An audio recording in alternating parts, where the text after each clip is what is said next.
Bonjour à toutes et bonjour à tous.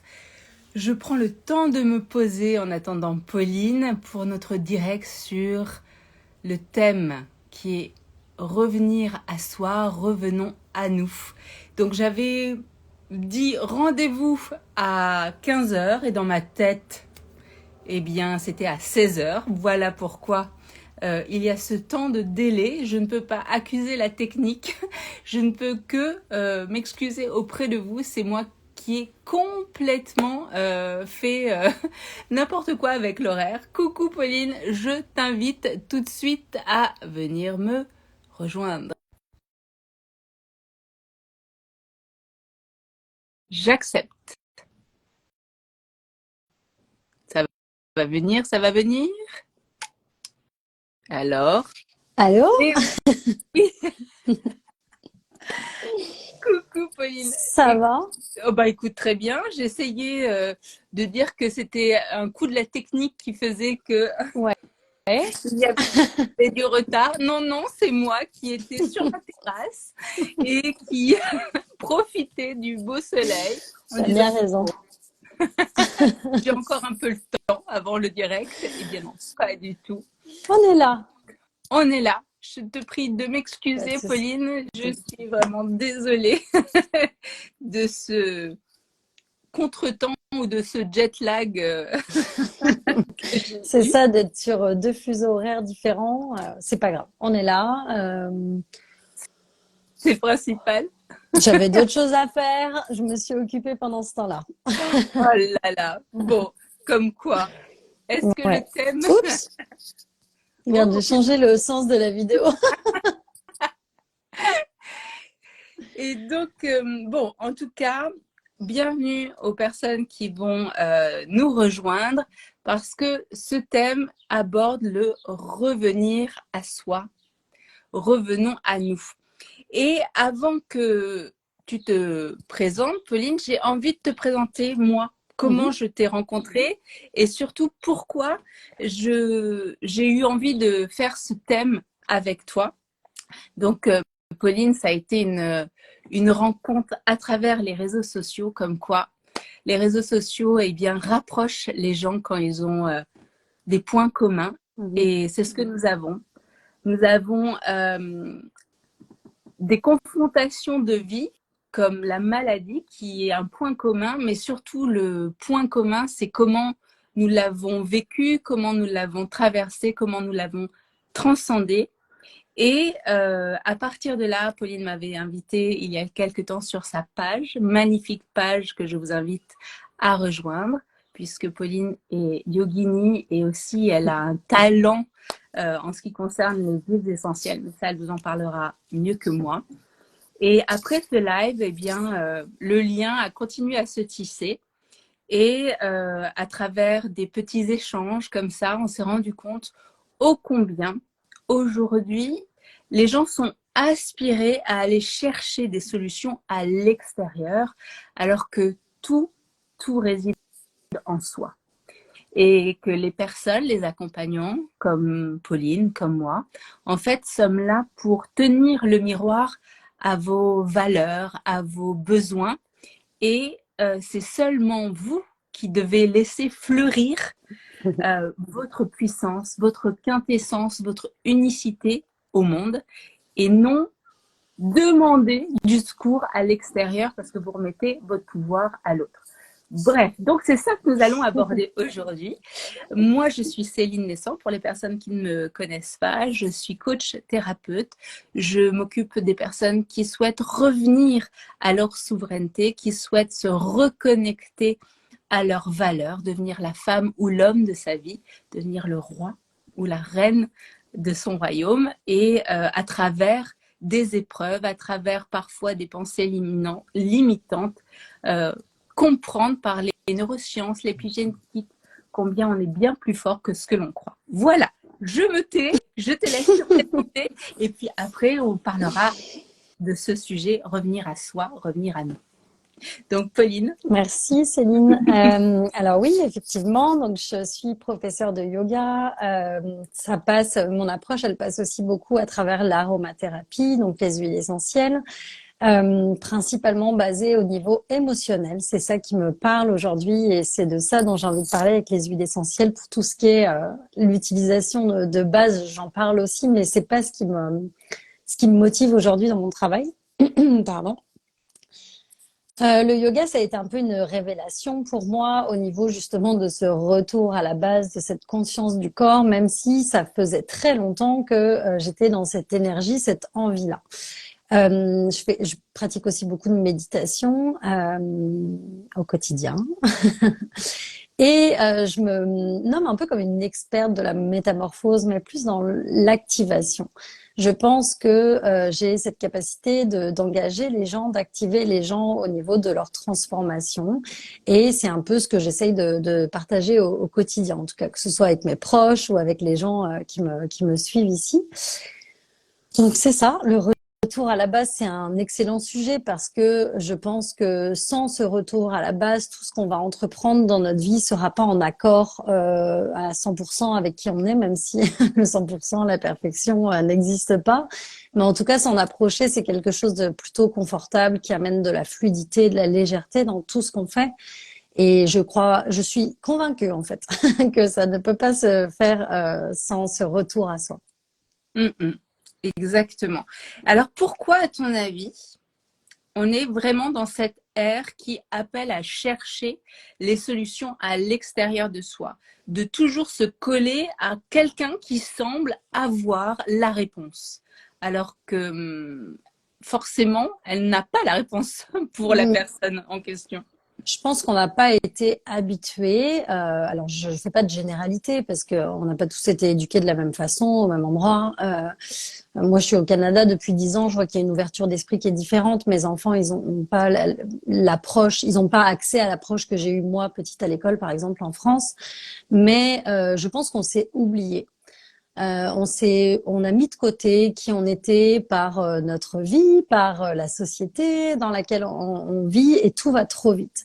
Et je crois qu'aujourd'hui, les gens veulent de l'instantané, des résultats immédiats. Et pour avoir beaucoup parlé des huiles essentielles dans les dernières années, je vois bien que les gens, quand ils cherchent un problème, une solution à leur problème, qui est par exemple le manque de sommeil, ils veulent un résultat immédiat. Mais tout ça, ça fonctionne pas. Ou alors avec des médicaments, évidemment. Et puis ça, c'est une approche différente. J'ai rien contre la médecine traditionnelle, bien au contraire. Je pense que si les deux pouvaient se lier un peu plus, ce serait merveilleux. Mais je crois que tout ça, c'est de la prévention, c'est de l'écoute, c'est du temps. Et on n'investit plus de temps pour nous. On n'a plus le temps. Et on passe beaucoup de temps à chercher des solutions ailleurs, à écouter les choses, à chercher des méthodes, mais on prend peu de temps pour nous, pour se trouver, pour vraiment être conscient de ce qui se passe dans notre corps, dans notre cœur. Et tout ça, ça fait que on arrive à un point à un moment donné où on veut une solution rapide parce qu'on supporte plus en fait. Donc on se rend bien compte qu'il y a quelque chose qui va pas, mais on n'a pas les ressources. C'est ça, on n'a pas les ressources pour aller chercher en nous en fait la solution. Mhm. Exactement, c'est vraiment une société d'instantanéité, du tout de suite maintenant, de l'Uber Eats. Donc, ça demande de l'engagement en fait, de revenir à soi. C'est vraiment les premiers pas. Je sais pas si pour toi ça fait sens. Les premiers pas sont très difficiles parce qu'on est rouillé, on n'a aussi pas l'habitude d'avoir cette exigence de danseuse étoile et que oui, c'est compliqué au début de se dire qu'il faut trouver cette sorte de discipline.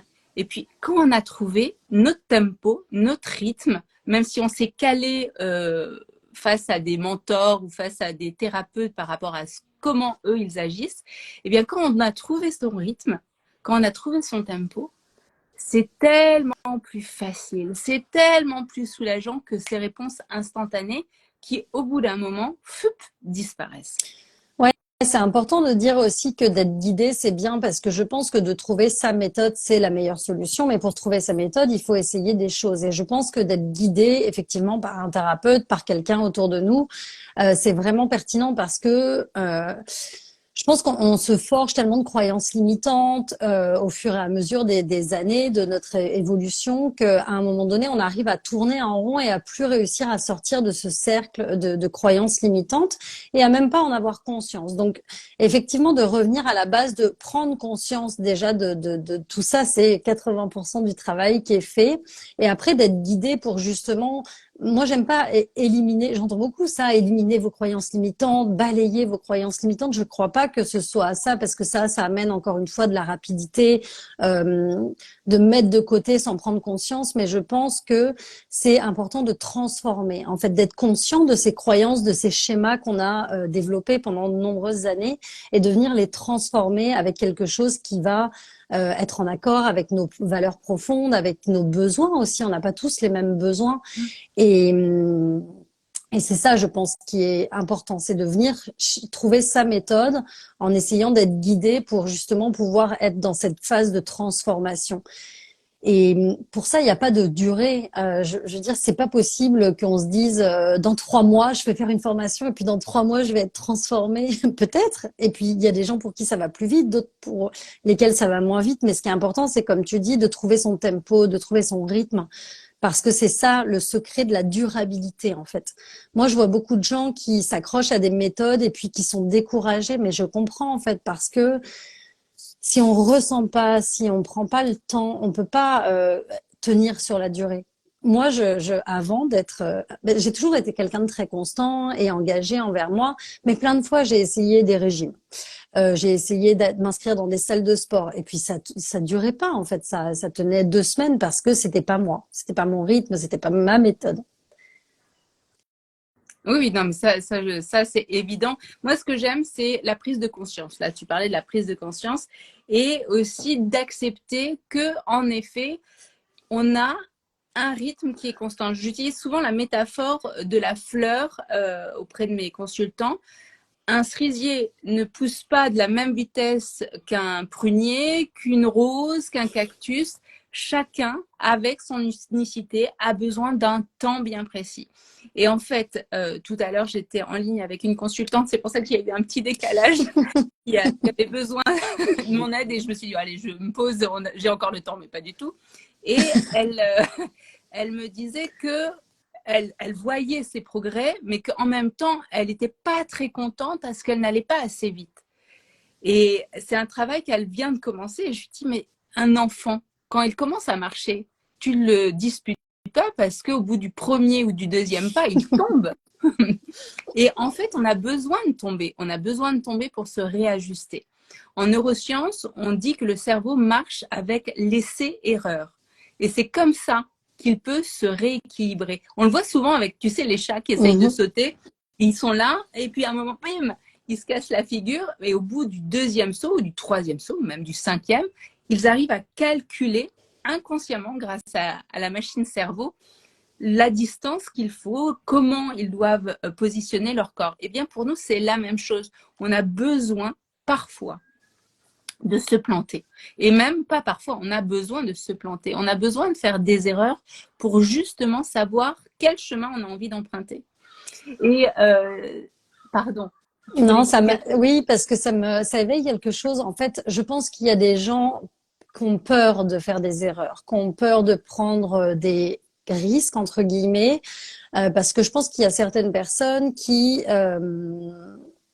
si t'es pas conscient de qui tu es, évidemment, de prendre un risque, c'est hyper engageant, c'est super confrontant. Il y a beaucoup de résistance parce que tu connais pas tes limites, parce que tu connais pas ton pouvoir. Et quand tu prends conscience de tout ça et que tu explores tout ce chemin-là, ben après prendre des risques, faire le saut, faire un pas en avant, c'est beaucoup moins difficile aussi. Mhm. Et aussi, notre éducation est sur le challenge. Il faut réussir à tout prix. Alors que l'erreur, c'est ce qu'il y a de plus nourrissant, en fait. Je ne sais plus qui disait, bah, je crois que c'est Mandela qui disait, soit je gagne, soit j'apprends. Je ne perds jamais. Et c'est Mhm. vraiment ça, le perdre quelque chose, c'est l'apprentissage de ce que l'on veut, de ce que l'on veut pour soi, pas par rapport aux autres, pas par rapport à la société, mais par rapport à ses propres valeurs, par rapport à ses propres besoins. Chuter dans une situation nous fait nous relever, quoi qu'il arrive. La nature dont nous sommes partis, dont nous faisons partie, survie. oui, a toujours cet instinct de survie. Et en fait, j'avais envie de continuer, si tu permets. On a échangé quelque chose d'un petit peu intime et j'ai envie d'en parler. Je vais juste laisser quelques mots pour que tu me dises hop, hop, hop ou ok. C'est aussi la confrontation à des thérapeutes qui ne nous conviennent pas. Mm-hmm. On continue sur le sujet. On continue. Et donc, c'était un sujet qu'on abordait toutes les deux sur le fait que sur le chemin de la conscience de soi, du travail sur soi, il peut y arriver que nous avons des rendez-vous manqués ou des rendez-vous avec des thérapeutes qui ne nous conviennent pas. Et soit on le prend comme quelque chose un échec cuisant, soit on le prend pour se réajuster à nos valeurs, à nos besoins.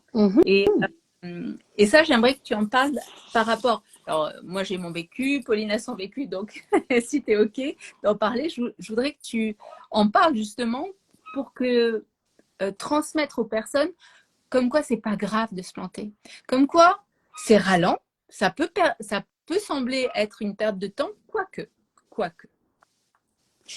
Ouais, quoique parce que moi alors déjà la démarche d'aller voir quelqu'un, c'est important. Donc peu importe que ça fonctionne ou que ça fonctionne pas, quand on a cette démarche-là, je pense qu'il faut être patient et persévérer.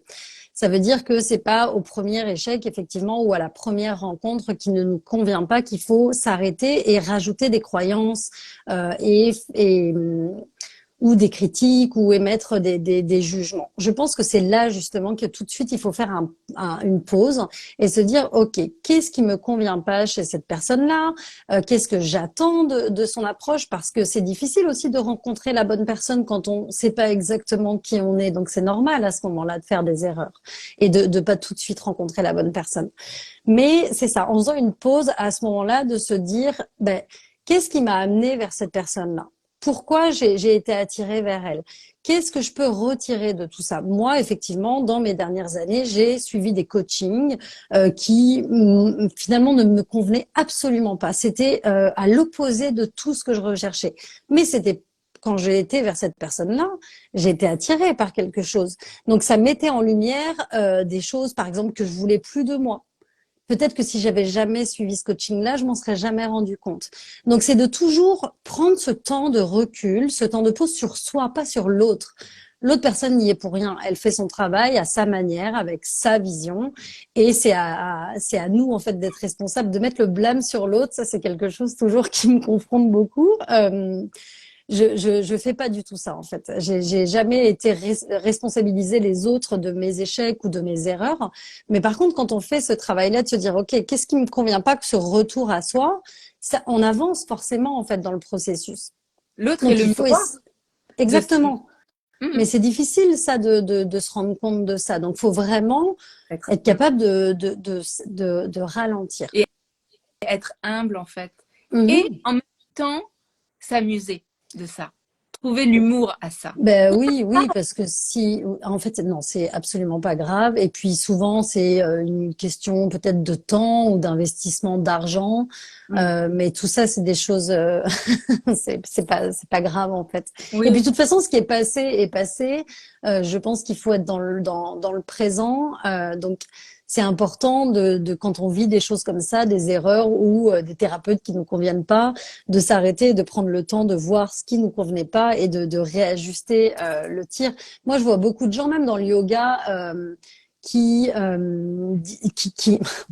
je reçois beaucoup de personnes qui viennent me dire ah mais j'ai pratiqué avec cette personne-là, j'aimais pas du tout son approche. Je rentre pas dans ce genre de choses. Fine, on a tous une approche différente, que ce soit dans le yoga, dans le coaching, il faut trouver la personne qui nous éveille, qui nous élève, qui nous parle, qui nous donne envie d'aller chercher un peu plus loin.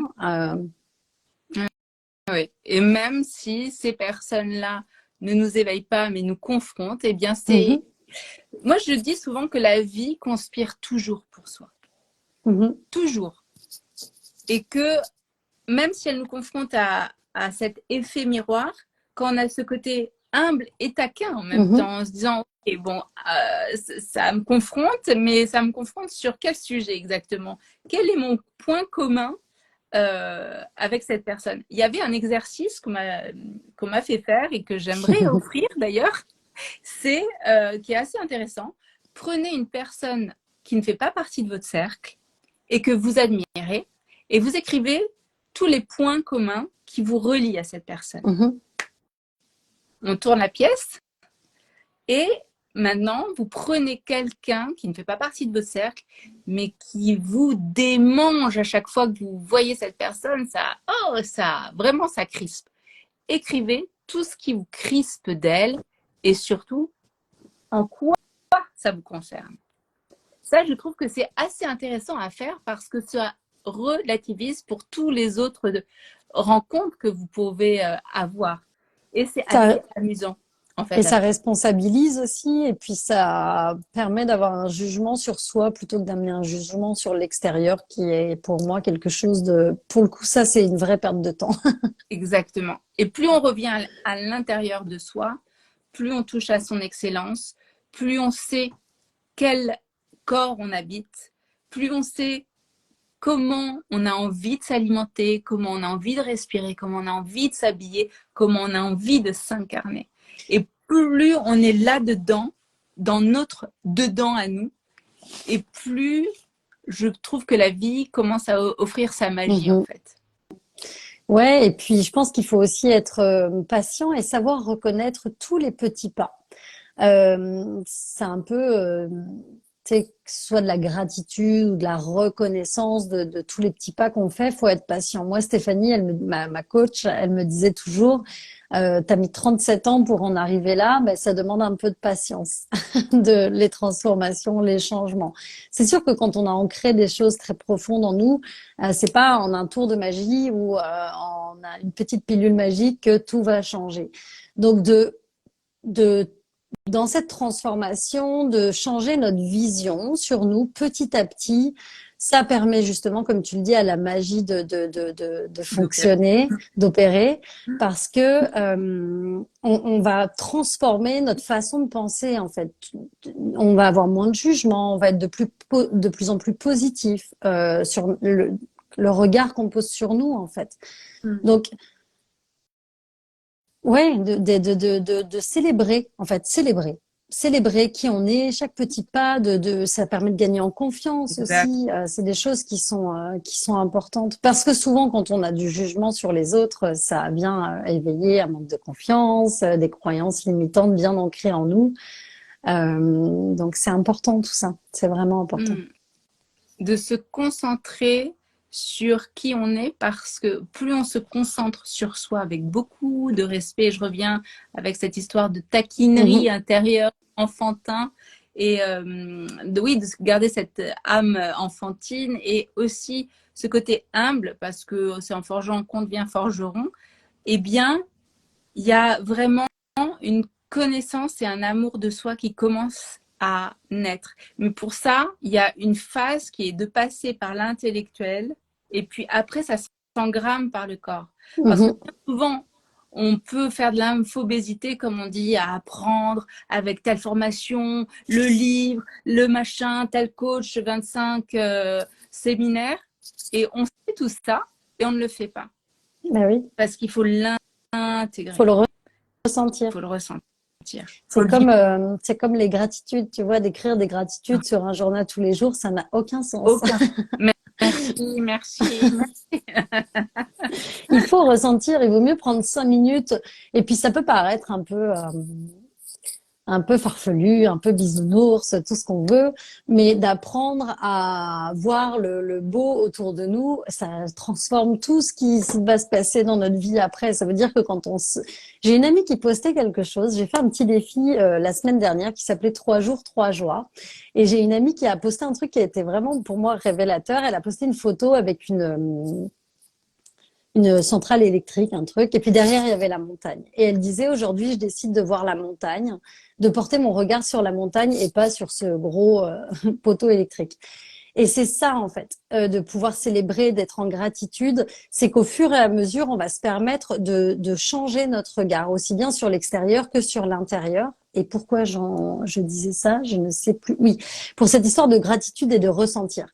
Parce que quand on transforme son regard comme ça, quand on prend le temps d'écouter ce qui se passe à l'intérieur, quand on regarde à l'extérieur, de prendre 5 minutes le matin et de regarder dehors et de se dire, OK, qu'est-ce que j'aime? Comment j'ai envie aujourd'hui? Quel regard j'ai envie d'avoir aujourd'hui sur ce qu'il y a autour de moi? De prendre le temps de ressentir, OK, qu'est-ce que ça me fait dans le corps? C'est difficile comme exercice, hein, mais plus on le fait, et puis c'est 2 minutes tous les matins ou tous les soirs ou à n'importe quel moment de la journée, il n'y a pas de règle, mais plus on va faire cet exercice-là, plus on va être capable, dans n'importe quelle situation, de retrouver du calme, de retrouver de la paix, de retrouver de la sérénité, de se reconnecter à soi. Et tout ça, c'est des petits exercices qui, pour plein de gens, paraissent un peu inutiles ou Baba cool même. ouais, illuminés pour Chercher. mais c'est hyper important en fait. Hmm. C'est hyper important. La respiration, c'est important. On ne respire plus. Oh oui. Est-ce que tu peux me permettre, juste avant qu'on Mhm. aborde la respiration, je vais apporter un point moins baba cool, Ouais. justement pourquoi la gratitude c'est important. Là, c'est les neurosciences, Mhm. c'est plancher des vaches. On ne pourra plus dire que c'est baba cool. Notre cerveau, lui, il est là pour nous maintenir en vie. Donc, il va plus se focuser sur tout ce qui est une alerte ou tout ce qui est un stress. C'est pour ça qu'on a plus tendance à broyer du noir, à patauger dans les choses qui ne vont pas. C'est notre cerveau qui nous met en alerte pour pouvoir fuir si besoin. Mhm. Quand on commence à dévier son attention, quand on commence à changer notre posture mentale, on informe notre cerveau de ce qu'on veut attirer dans notre vie. Donc, qu'est-ce qui fait que l'on change de posture mentale? L'exercice excellent, c'est la gratitude. Donc, c'est pas du tout quelque chose je sais pas, de grand gourou perché au-dessus d'une montagne. C'est vraiment plancher des vaches. Changer votre posture mentale de là où vous voulez prendre du temps, là où vous voulez vous agripper. C'est simplement de la neuroscience. Oui, c'est de la neuroscience et puis ça nous donne un pouvoir quand même extraordinaire en fait. C'est là qu'on reprend le pouvoir sur soi. Moi, je dis souvent ça, mais je pense que les gens n'ont plus le pouvoir sur leur bien-être. Et pour moi, je pense qu'on peut reprendre ce pouvoir-là. Et alors, ça se passe là-dedans, effectivement, notre cerveau est super bien fait, mais quand on reprend ce pouvoir-là, on a des capacités illimitées. On se permet de recommencer à rêver. Je vois tellement de gens qui me disent, ah, mais je pourrais jamais faire ça. Pourquoi? Si tu y as Ah, pensé, fais-le. les implications. Qu'est-ce qui te limite? Ah, mais j'ai pas assez d'argent. Ah, mais j'ai pas le temps. Ah, mais tout ça, ça se règle. C'est rien. Donc en fait, c'est juste une façon effectivement, là tu l'expliques avec les neurosciences, mais dans le quotidien, c'est des petites actions, des toutes petites actions qui vont faire des énormes transformations. Et il n'y a pas besoin d'aller mal pour faire ce genre de choses. Mais non, C'est sur toutes les petites choses. Une vie de couple qui nous épanouit pas à 100%, un travail qui nous épanouit pas à 100%, des relations amicales. Je vois il y a plein de gens autour de moi qui me disent aller bien, mais qui sont souvent en train de se plaindre de leur travail, par exemple, ou de leur couple. Tout ça, on a le pouvoir là-dessus. Je trouve que d'être passif, c'est triste et voire dangereux, même en fait, pour notre corps. c'est triste, dangereux et irresponsable. Mhm. On, et puis, en effet, on n'a pas besoin d'être mal pour travailler sur soi. Et je dirais, plus on est bien, plus on touche à notre trésor intérieur. Ouais, C'est la connaissance. plus c'est facile. Oui, Ouais. et c'est jouissif et c'est amusant de se découvrir. Et Mhm. puis tout d'un coup, il y a des portes qui s'ouvrent et on est responsable de notre bien-être. Si on arrêtait de responsabiliser les autres en jugeant, tu devrais faire ça, tu devrais te comporter comme ci, et pourquoi tu fais pas ça? Ok, tourne le doigt vers toi et reviens en toi Et à partir de là, en se responsabilisant, eh bien, on devient conscient et créateur de sa vie. Et ça devient vachement libérateur. Et on n'est Oui. plus dans des prisons mentales avec des pensées limitantes et on réhabite un corps. Et c'est vraiment conscientiser que notre cerveau et notre corps sont à notre service. Ouais, c'est ça, et pas l'inverse. Et, oui, et tu parlais, est-ce que tu as encore un peu de temps, Pauline? Parce Ah que, oui, oui, j'ai du temps. ok, Oui, oui, oui. merci, gratitude infinie. Je voulais savoir si, tu vois, le décalage horaire Pas de faisait que... souci. Ok, super. Tu commençais à aborder la respiration et ça, c'est pour moi, c'est un des piliers, pour pas dire le pilier number one d'une bonne santé et de cette exigence de votre seul devoir, unique seul devoir, c'est prenez soin de vous. Aimez-vous, faites-vous du bien, connaissez vos besoins, vos limites, vos valeurs et habitez ce corps et cette tête. Et j'avais envie, tu vois, là, je suis en train de travailler mon chakra racine et j'avais envie que tu parles par rapport au yoga euh, de l'importance du corps et comment il est important de le laisser s'exprimer, de le laisser vivre, de le laisser nous parler également. Alors, avec le yoga, ce qu'on découvre, c'est que je pense que petit à petit, on apprend à lâcher prise. Donc, à plus écouter notre corps que notre mental. Je pense que c'est un exercice difficile. Je pense qu'il y a plein de gens qui n'ont pas accès à ça tout de suite quand ils pratiquent le yoga et puis qui sont même pas forcément dans cette démarche-là quand ils viennent faire du yoga. Mais je pense au fur et à mesure de cette pratique de lâcher prise, ça nous permet de venir écouter ce qui se passe dans notre corps, de venir peut-être même inconsciemment dénouer des choses. Et notre corps nous parle sans arrêt, c'est sûr. Ça, c'est tout un apprentissage de l'écouter. Mais à travers le yoga, on va le faire de manière peut-être au début inconsciente. On va juste peut-être terminer une séquence de yoga en se disant « Ah, je me sens bien ». Ou « Ah, je me sens plus légère ». Des petites sensations et toutes ces sensations-là, écoutez-les parce que elles ont un message, elles veulent dire quelque chose, elles sont un besoin profond sur lequel on n'a pas forcément encore mis la main, mais à travers le yoga, on peut dénouer tellement de choses dans notre corps et effectivement travailler sur ces chakras, mais ça c'est quelque chose de peut-être plus complexe à expliquer, mais Est-ce que tu peux dire en deux mots ce qu'est un chakra? Ben, c'est vraiment des centres d'énergie. Ok, tout est énergie dans l'univers. On a aussi cette énergie qui passe à travers nous, qui fait aussi qui fait cette connexion avec les autres. Donc, de venir activer ou équilibrer ces centres d'énergie, ça va avoir un impact sur notre bien-être, sur notre corps, sur notre façon de penser, sur notre cœur, donc avec le yoga, selon les postures qu'on va travailler, on va pouvoir venir travailler sur ces centres d'énergie. Mais d'être conscient de tout ça, je trouve que ça demande vraiment du temps. Mais si on parle pas de chakra et qu'on vient juste essayer de ressentir ce qui se passe dans notre corps, avec le yoga, avec la respiration, on a accès en fait à toutes ces choses-là. Moi, maintenant, quand je termine des séquences de yoga, j'ai de la chaleur qui passe dans mon corps. Je sens exactement où est-ce que ça circule. Donc, cette sorte de respiration, au yoga, on parle beaucoup de prana, de ce qu'est l'énergie vitale. Et ça, on est tous capables de remettre le doigt là-dessus, juste en respirant.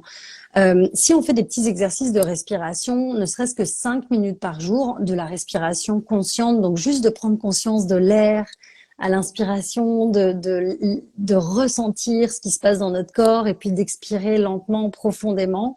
Petit à petit, on va pouvoir reconnecter avec notre corps et en plus, quand on respire, quand on se concentre sur sa respiration, on lâche notre mental, on fait une pause complètement, on laisse notre tête de côté. Et tous ces petits moments-là sont ultra précieux et vont nous permettre de petit à petit reconnecter en douceur.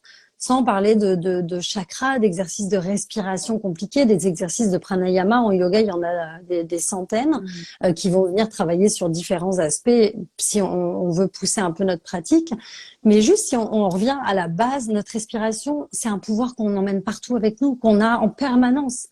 Et on a ces réflexes quand on est agacé de souffler ou de reprendre notre souffle quand on vit une situation compliquée. Alors si on vient reprendre conscience de ça en se disant, OK, quand je vis une situation stressante ou une peur ou une douleur, quand on a une douleur dans le corps ou une résistance, de venir respirer à cet endroit-là. Mon ostéopathe me disait l'autre jour, ah, j'adore travailler avec les profs de yoga parce que quand je leur dis, viens respirer dans ta hanche, par exemple, on sait le faire. Mhm. Et effectivement, de venir dénouer des choses par la respiration, c'est notre plus grand pouvoir. Et une fois, j'ai entendu une prof de méditation me dire que notre corps, c'était notre maison et que si on était bien dans notre maison, dans notre corps, on serait bien partout, à n'importe quel endroit sur cette belle planète. Et être bien dans notre maison et reprendre le pouvoir sur notre souffle, c'est quelque chose d'hyper puissant déjà. Donc, et après, effectivement, on peut aller pousser plus loin et puis venir ressentir toutes ces énergies, toutes ces choses-là. Mais c'est déjà quelque chose qui demande d'être capable de ralentir et de s'écouter un minimum. Je sais, Mais moi, ça a été ah révélateur, oui, tout ça ah ouais. pour moi. Je sais que moi, j'utilise la respiration et que, en effet, je dis à mes consultants, quand il y a une tension, une crispation dans le corps, respirer avec et dedans. Ouais. Alors, au début, c'est un peu, je dis, il suffit Mhm. juste de poser l'intention. Mhm. On suffit pour créer ce mouvement. On a cette capacité à faire exactement ce que nous déposons dans les paroles. Et Mhm. alors, je sais que on n'en a pas parlé. Est-ce que tu serais OK pour nous mener, allez, 1 minute dans une respiration, 1 minute 30? Est-ce que Ouais. oui, ouais, super. Ouais, ouais, ouais. Je te laisse guider. C'est improvisé, mais c'est très bien. Déjà pour respirer, il faut être conscient un petit peu de son corps, donc de sa posture. Alors, je vais faire une petite parenthèse avant sur la méditation parce que la respiration consciente, c'est une forme de méditation. La méditation, c'est pas quelque chose qui est fait. Alors, on peut s'endormir à la fin d'une séquence de méditation, mais la méditation, ça demande une concentration, ok, une conscience. Donc, ce qui est important, c'est de venir dans une posture où on est capable de rester dans cette posture-là pour les 2 prochaines minutes, par exemple. Donc, ça va être important aussi de se connecter, donc de venir déposer les pieds au sol, d'avoir la colonne vertébrale bien allongée. Donc, on peut faire ce petit exercice si tu veux, de venir déposer les pieds au sol, peut-être les mains sur les genoux. Moi, j'aime bien mettre les paumes vers le haut. Je trouve qu'il y a une ouverture dans cette posture-là. D'allonger la colonne vertébrale, de relâcher les épaules. Il y a beaucoup de tension dans cette zone-là en général. Donc, de venir prendre conscience, de fermer les yeux, prendre une profonde respiration par le nez, d'expirer par la bouche tout doucement et d'imaginer qu'on expire à travers une petite paille.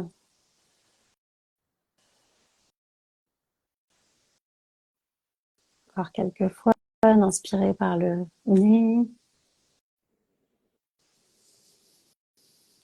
Et à chaque expiration, d'imaginer qu'on laisse aller un petit peu plus tout ce dont on n'a pas besoin, tout ce qui vient en trop plein dans notre vie, des tensions, du stress, puis de s'installer un peu plus dans cette posture de calme, de sérénité.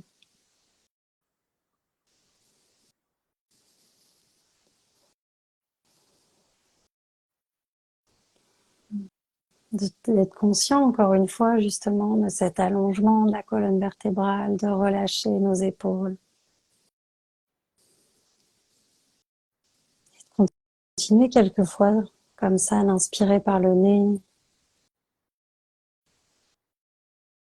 d'expirer tout doucement par la bouche.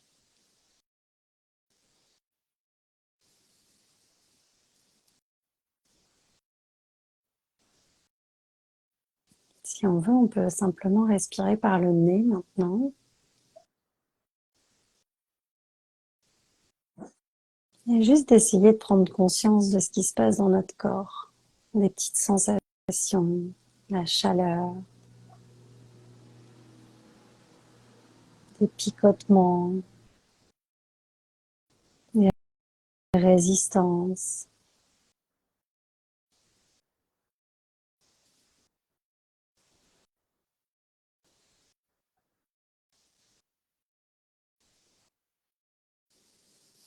Et à chaque fois qu'on a notre flot de pensées qui revient, de juste les imaginer comme défiler sur un petit nuage, puis de pas leur accorder d'attention, de revenir à notre souffle, à notre corps, aux sensations de l'air, à l'inspiration,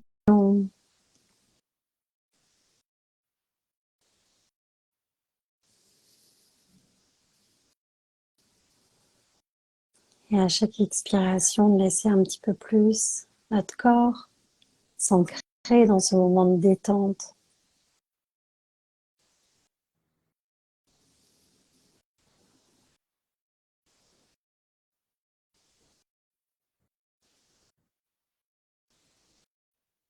Tout doucement, quand on est prêt, en gardant les yeux fermés, de reconnecter avec notre corps, de bouger un petit peu les mains, les pieds, faire des petits mouvements de droite à gauche avec la tête.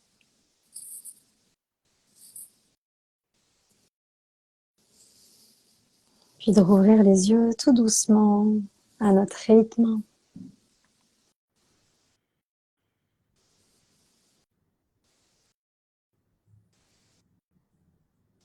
Et sans remettre notre focus tout de suite sur l'écran, mais juste de regarder, d'observer autour de nous la lumière,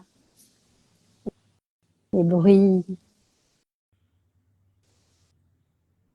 et justement de venir juste prendre conscience de l'état dans lequel on est quand on a pris quelques instants, quelques minutes pour ça.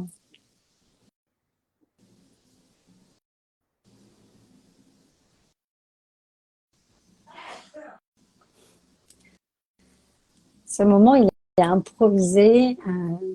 C'est sûr que moi, j'aime bien me mettre dans une énergie en général quand je fais ce genre de choses, mais c'est aussi possible de le faire n'importe quand. De prendre 2, 3 minutes comme ça pour soi, juste pour ralentir, pour écouter. Merci infiniment. Merci d'avoir proposé ce moment de respiration. C'est très énergétisant, réénergétisant.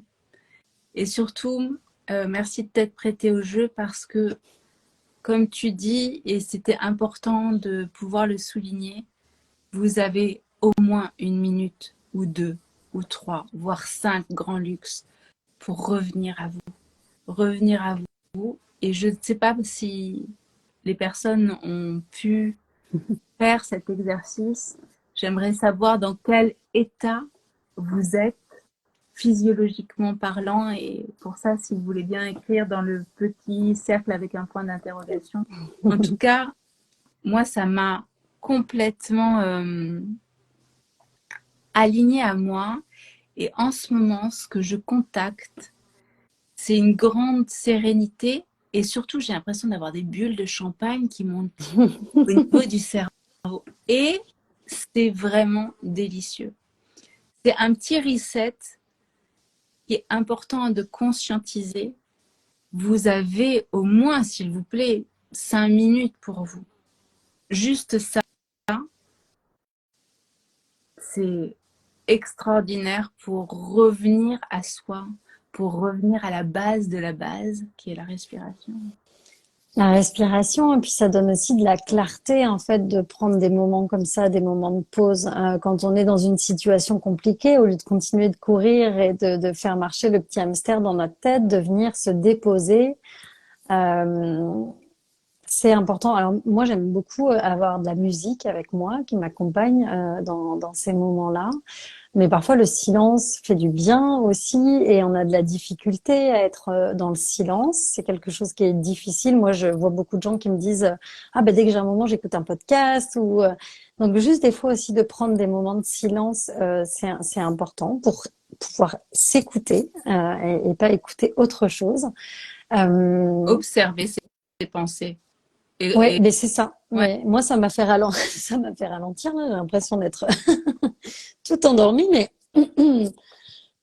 pardon. Mais c'est aussi ces moments-là qui nous permettent de retrouver de l'énergie. En fait, c'est comme à la fin d'une séquence de yoga, ce moment de relaxation, il est primordial pour se recharger en énergie aussi.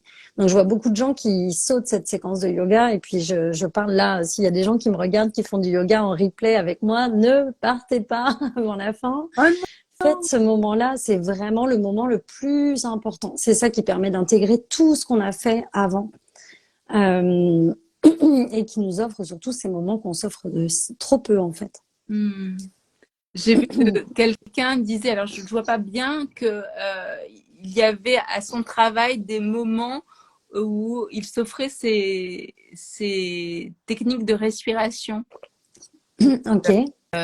Donc je trouve ça génial que des entreprises permettent Mhm. à force vive de prendre ces temps de respiration. Et je fais juste une petite parenthèse à la personne qui doit partir. Pas de problème, le live sera visible ad vitam. Donc, il n'y a pas de problème. Bonne route à cette personne-là. Et donc, oui, donc c'est vraiment formidable de voir combien la civilisation avance aussi, même si par moments elle est de plus en plus crispante et de plus en plus cassante. Eh bien, il y a toute une partie qui s'ouvre à autre chose, Mhm. à notre réalité physiologique, j'ai envie de dire. On se rend bien compte avec tout ce qui se passe, que ce soit au niveau du climat ou de tout ça, qu'on a besoin de revenir à cette base, que tout ce qui est trop superficiel, tout ça, ça va plus dans notre, ça va plus dans notre sens en fait. Donc revenir à soi, c'est aussi se reconnecter à la terre, à tout ce qu'il y a autour de nous, à être plus conscient, à être plus équilibré, à être plus en paix au quotidien. On a tellement, tellement, tellement besoin de ça, de douceur, de ralentir. Moi, maintenant, les gens qui courent autour de moi, ça m'étourdit, quoi.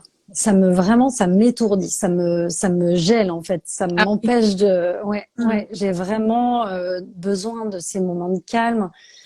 Peut-être que les gens, s'il y a des gens qui me connaissent, j'ai vu quelques personnes qui me connaissent dans une ancienne version, euh, sont peut-être étonnés, mais je me sens tellement plus légère et libre depuis que je pratique toutes ces choses-là pour moi. J'ai encore plein de choses à régler, plein de peurs, La route est longue, petit plein de, scarabée. exactement, plein de croyances, mais j'ai une confiance dans la vie que je n'avais pas, qui est incroyable. En fait, je n'ai plus peur. À chaque fois que j'ai un défi ou une situation, j'ai rarement peur. J'ai toujours quelque chose de confiance qui vient derrière tout ça et puis qui me dit que si ces choses-là se présentent, c'est qu'il y a une raison et que je vais effectivement, comme on le disait au tout début de ce live, en tirer un apprentissage, pardon, et pas le mettre de côté ou pas faire comme si ça n'existait pas ou pas faire semblant. Je vais vraiment en faire quelque chose de positif et ça, c'est de se donner ce pouvoir-là, c'est incroyable. C'est de l'abondance. On est toujours créditeur de quelque chose. On a Mhm. toujours une vie et à crédit. Et j'avais envie de dire quelque chose. C'est là où. Bon. Attends, c'était. Bon, je ne sais plus. Bref, tout ça pour ça.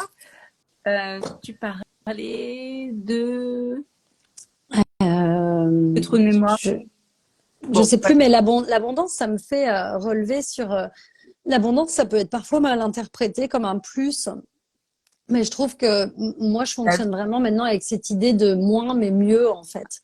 Euh, et mais parce que je vois beaucoup de gens qui me disent mais l'abondance, je comprends même pas ce terme-là, mais en fait de vraiment, en fait, à tirer ce qu'il y a de meilleur pour nous, ça vient de nous, c'est notre pouvoir. C'est pas notre contexte de vie, c'est pas l'argent, c'est pas les gens autour de nous, c'est vraiment nous qui avons ce pouvoir-là. Donc de venir créer, d'amener de l'abondance dans notre vie, pour moi aujourd'hui, c'est ça. C'est une abondance de conscience, d'amour, qui va faire que je vais pouvoir manifester, magnétiser tout ce dont j'ai besoin autour de moi, mais de façon consciente. Parce que tu sais, des fois, j'entends des gens me dire, ah, donc ça veut dire que si je pense très fort que je veux réussir dans ma vie professionnelle, par exemple, ça va fonctionner. C'est pas tout à fait comme ça que ça va se passer. Bah, tu vois, pour moi, ça sort de la base. Ouais, c'est Quand je ça. dis abondance, c'est reconnecter au fait que la vie est Ouais, abondance. ouais. L'oxygène, il y en a pour tout le monde, partout. Si moi, Mhm. je te respire à côté de toi, tu vas pas ne plus avoir de... C'est ça que j'appelle l'abondance, en fait. Ouais. C'est conscientiser que nous sommes des êtres d'abondance, Mhm. que nous avons tendance à vivre en débit en disant oh, si je fais ça, ça va me retirer ça, parce qu'on est toujours projeté à l'extérieur. Et quand Mhm. on commence à s'empluguer, je sens que tu vas rire avec mon accent, quand on commence à s'embrancher à la réalité de la nature qui n'est qu'abondance, Mhm. comme cette abondance-là, et ben On a la définition parfaite de l'abondance. voilà, le geyser de la vie est là. Et non, il y a pas de restriction. C'est ça que je voulais dire. Il n'y a pas de limite, il n'y a pas de restriction. Non. Mais peut-être un petit mot pour les gens qui ont cette envie-là ou ce besoin de transformation, de changement, d'évolution, et puis qui savent pas par où commencer. C'est ça, je pense que de ralentir, de faire. Alors, je peux parler de mon petit programme que j'ai mis en place? Mais Ouais. évidemment. Ok, parce que j'ai vraiment, dans les dernières années, rencontré beaucoup de gens qui voyaient des coachs, qui suivaient des méthodes et qui n'avaient pas de résultats et qui étaient découragés ou peu de résultats. Alors, évidemment, de toute façon, les attentes, je pense qu'il faut toujours les mettre de côté quand on commence quelque chose parce que sinon, ça ne fonctionne pas. Mais j'ai vraiment créé, c'est une mini formation, c'est un mini programme de retour à soi qui est pour moi une base primordiale pour toutes les démarches bien-être qu'on va pouvoir entreprendre par la suite. Je trouve que c'est un programme qui met vraiment le ton sur c'est quoi prendre soin de soi avec son pouvoir, avec sa méthode. Et pourquoi je nomme ça comme ça? Je Tu ne sais plus. apportes le Oui, c'est ça, parce que je voulais que les gens qui savent pas par où commencer, c'est vraiment cette base, ce retour à soi, il est primordial par des petites actions où je crois pas qu'il y ait de formule magique et de coups de baguette magique ou de méthode, mais juste de venir trouver son tempo, comme tu le disais au début. Et ma formation, elle est vraiment faite pour ça, en fait. Je pense que tous les gens qui vont suivre ce programme-là vont avoir cette prise de conscience que ils ont un pouvoir infini en eux, même s'ils n'y ont pas encore complètement accès, et que tout ce qu'ils vont entreprendre avec un coach, ou comme changement, ou reprendre une activité physique, changer de travail, gagner en confiance, dans n'importe quelle situation, ils vont pouvoir avancer, évoluer de manière sereine et durable parce qu'ils auront une base solide, consciente, qui va se solidifier en fait au fur et à mesure du temps, mais une base consciente de qui ils sont, de leurs besoins, de leurs limites, de leur maison, de leur corps. Et Je pense que c'est d'utilité publique parce ouais, qu'on est un peu perdu et qu'on est au début de sa recherche. En effet, on a peut-être besoin d'avoir des balises qui vont faire que ah, ça me parle, donc je vais m'autoriser à aller par là, ou ça me parle et je connaissais pas, et je vais m'autoriser à aller sur un chemin complètement inattendu. Non, non, c'est super. et Et c'est pour il commence lundi. donc, il est important de s'inscrire. En fait, c'est un programme qui va être en continu, où il va y avoir des appels de suivi, mais en boucle pour justement permettre aux gens déjà de prendre le temps parce que c'est un programme qui est accessible pendant 4 mois. Je recommande au moins de passer 2 semaines sur chaque étape, mais si c'est 3, si c'est une, si les gens font vraiment à leur rythme. Je veux aussi que les gens soient responsables et engagés dans leur bien-être, mais je pense sincèrement que c'est pour ça que je trouve chouette de parler avec des gens comme toi parce que quelqu'un qui voudrait c'est assez accessible au niveau prix, mon programme, mais quelqu'un qui voudrait entreprendre un coaching ou qui voudrait, c'est ça, entreprendre un coaching, en fait, je trouve que c'est une super base, en fait. Quand on arrive, non mais c'est vrai, quand on va voir un coach après avoir pris ce temps pour soi, je pense que ça va décupler les effets de ce qu'on va pouvoir recevoir de cette personne qui peut nous guider vers une transformation, une évolution ou une écoute de soi. Moi, en fait, j'ai vraiment créé ce programme en étant ultra attentive aux besoins que j'avais quand j'ai débuté mon coaching d'épanouissement personnel. J'ai vraiment pris le temps et puis c'est drôle parce que je cherchais des choses très compliquées et ma formation c'est vraiment quelque chose de très simple qu'on a tous, qui est accessible à tout le monde. Donc je l'ai vraiment faite dans cette idée-là, dans cette idée juste de prendre conscience, de retrouver cette force qu'on a tous et puis qu'on va pouvoir mettre au service de soi en fait, Donc, et plus au service des voilà, de revenir à la base et plus au service des autres. Donc c'est ça, je vous invite à le découvrir. Et puis moi, mon idée, c'est vraiment dans cette première phase du programme, il y a 2 personnes qui interviennent dans une masterclass, mais mon idée, c'est vraiment justement d'offrir un accès à des thérapeutes comme toi. J'aimerais que d'autres gens viennent enrichir en fait ce programme parce que moi, j'aime ça, en fait, être un peu ce petit lien qui fait découvrir tout le potentiel des gens que je rencontre autour de moi. Donc, j'ai vraiment envie d'offrir ça au fur et à mesure, d'avoir comme des petits modules qui vont venir s'ajouter, enrichir aussi bien le programme que la vision et l'évolution des gens qui pourraient y participer. Donc, je trouve ça vraiment chouette de pouvoir partager avec des gens comme toi qui m'inspirent. Je reste beaucoup connectée avec des gens qui me parlent profondément. Euh, J'écoute beaucoup mon intuition aussi et t'es quelqu'un qui m'inspire beaucoup, qui me touche beaucoup aussi. Et je suis émotive quand je dis ça, mais bah non mais c'est je finis tout et je vais finir tous mes lives avec une petite larme à l'œil, c'est génial. Mais je pense que c'est vraiment important aussi de reconnecter à son intuition, tu vois, de pouvoir avoir accès à ça. Depuis quelques mois, je fais vraiment des rencontres vraiment très très chouettes. Je me connecte à des gens qui m'élèvent, qui m'enrichissent, qui me permettent de voir aussi une jolie version de moi.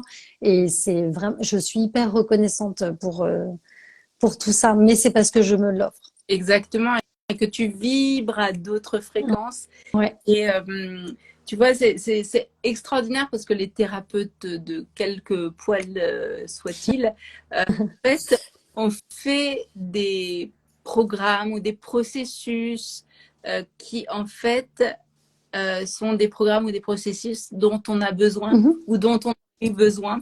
Et tu vois, là, moi, je suis en train de travailler sur un processus que j'ai envie de mettre en place sur 21 jours sur la fréquence Mhm. de la pensée. Et tu sais bien pourquoi. Que justement, j'ai quelque chose qui m'appartient, qui est de me réaligner toujours à une fréquence haute où la pensée est accompagnée. Euh, Mhm. parce que en effet, c'est un trait de caractère et c'est pour ça aussi que j'accompagne les personnes. Ces pensées qui sont très confrontantes, très limitantes, très violentes Mhm. parfois envers soi. Et je pense que c'est intéressant de travailler sur sa fréquence, intéressant de comprendre que plus on devient aligné à ses pensées et plus on attire les personnes euh, qui vibrent au même niveau. Donc tout ça pour rejoindre ce que tu disais, en fait, tu vibres d'un certain niveau qui fait que bah, floups, les personnes se rencontrent facilement et vraiment conscientiser que nos pensées activent. Alors ça, c'est encore scientifique. C'est pas Ouais. de me dire que c'est pareil, c'est pas possible. En fait, chacune de nos pensées active des hormones, des bains hormonaux qui sont plus ou moins soutenants pour nos petites cellules. À chaque fois que nous parlons nous dégageons de l'électricité, c'est extraordinaire. Je te coupe parce que ça, c'est quelque chose que les gens ressentent beaucoup quand ils vivent un stress. Ils sont capables de nommer, oh là là, je me sens, quand on vit une peur, un stress, on le sent tout de suite, cette chose qui nous envahit. Ben, quand on vient travailler justement sur ces croyances ou on va, en fait, on va ressentir la même chose, mais avec des choses super belles, super positives, donc d'un coup, la joie va nous faire ce même effet-là, Exactement. et de plus en plus en fait. Et effectivement, d'élever notre taux vibratoire, en fait, ça va. C'est comme ça que ça fonctionne en fait. Ça va nous permettre justement de vibrer sur une fréquence qui est Qui est de l'ordre plus élevée. de la vie et de l'abondance de la vie. Mhm. C'est vraiment, plus on revient à soi, plus on maîtrise son instrument corps et tête, esprit, Et et cœur. conscience et cœur et âme, et plus on touche à cette vitalité, Mhm. abondance, ce recommencement perpétuel qu'est la vie. Ça veut Mhm. dire que parfois on n'est pas en hiver, en automne, en printemps, à l'été. C'est juste avoir cette confiance que voilà, on évolue en fonction de saison, on évolue dans cette fluidité, dans cette puissance Mhm. vitale que nous incarnons quand on revient à la À base, soi. à soi. Enfin voilà. Merci Céline. Ben, merci à toi, Pauline. Merci infiniment. C'est toujours un plaisir d'échanger avec toi. Euh, En effet, la vidéo est disponible pour ceux qui souhaitent la voir ou la revoir ou la voir à partir d'un moment où ils nous ont quittés pour des raisons XY. En tout cas, je te dis à très bientôt. Merci infiniment. Si vous avez envie de rentrer dans le programme de Pauline, eh bien, je vous invite de vous diriger directement soit en MP ou soit sur sa page où je pense qu'il y a tous les documents. Ouais. On trouve pas mal les infos partout, mais n'hésitez pas en fait quand vous avez des questions à venir connecter directement. On est dans un monde un peu virtuel, mais quand on prend le temps de connecter avec les gens, on fait des belles rencontres et il y a de belles découvertes à venir. Exactement. C'est chouette le monde virtuel quand on sait exactement, quand on aligne nos fréquences en fait. Mhm. Mhm. Plaisir.